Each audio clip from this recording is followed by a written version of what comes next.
que choricanta. Quero eu, grava, choricanta, te usar com autoridade. Mas para isso é necessário tu descer mais na tua presença. E falo mais ainda contigo. O adversário marcou o dia e a hora para te tirar da luxúria, para te matar de um infarto. E eu digo assim, tu sabe que eu sou o dono da tua vida. Por isso tu está aqui hoje. E por isso eu falo dessa forma contigo.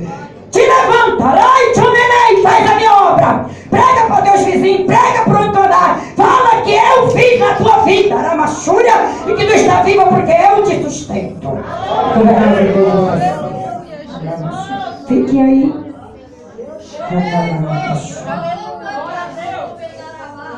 Jesus manda eu dizer para você, minha filha, que já era há muito tempo para ele ter concretizado o que deseja o teu coração concernente à tua vida financeira.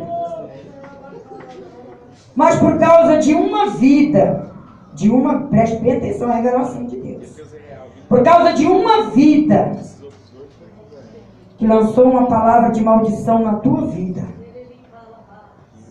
todas as coisas tuas têm sido difíceis.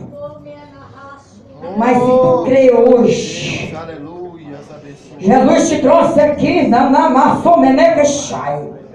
Se tu crê no mundo espiritual agora, na autoridade que Jesus me deu,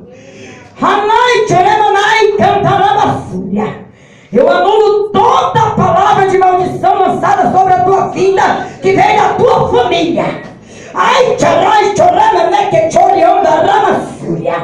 Eu anulo agora toda essa maldição e eu quebro ela em nome de Jesus. Ramassúria, no nome de Jesus. No nome de Jesus será quebrada essa maldição nessa noite.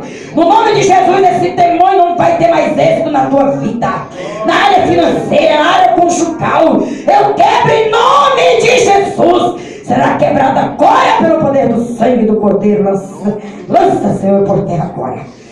Que a partir de hoje tudo possa mudar na vida da minha irmã. Creia somente. Comece a ver pelos olhos da fé a mudança. Comece a ver a mudança a partir de agora.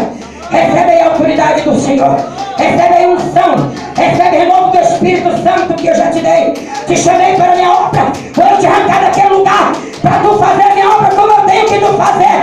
Arama, tu és missionária minha. Ai, Tchonamandacachai. Eis que Satanás tem lutado, mas hoje eu quebro. Chama, renova. Fala mistério com teu pai. Fala, filha, tem muito tempo.